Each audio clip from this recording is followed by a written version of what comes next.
औरतूं अल्लाह जे नबी करम सल्लल्लाहु अलैहि ज़माने में रोज़े जी हालत में उन्हनि गिला कई, जीअं जो उन्हनि गिला कई त पोइ उन्हनि जी कैफ़ियत अहिड़ी थी वई जो उहे मौत जे बिल्कुलु क़रीब थी वियूं, उहे औरतूं मरण जे क़रीब थी वियूं ऐं उन्हनि जी हालत ख़राब थी वई।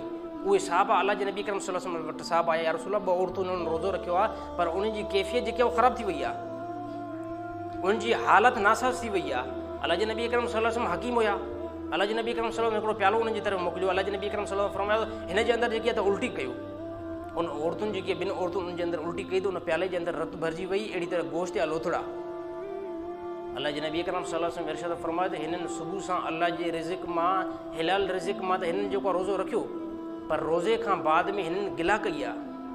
ऐं जेको शख़्स गिला कंदो आहे उनजो मिसाल ईअं जीअं पंहिंजे भाउ जो जेको आहे गोश्त खाए मोल जो, त रोज़े जी हालत में गिला करणु हे रोज़े खे ईअं सम्झो ज़ाइल करण जे क़रीब थो थी वञे। रोज़े जे मुकमल जेको अजुर सवाब खे ख़तमु थी करे छॾे गिला। त गिला पहिरियों बि ठीकु न हुई, रमज़ान खां पहिरियों बि गिला ठीकु न आहे, अहिड़ी तरह रमज़ान जे रोज़े हालत में गिला जेको एतमाल रहे नथो। त मुंहिंजा ॿार दोस्तो, रोज़ो रखण खां बाद में इहे सभु जेको शयुनि खां जेको असां बची वञूं ऐं सभिनी शयुनि खां जेको असां इहा परहेज़ कयूं।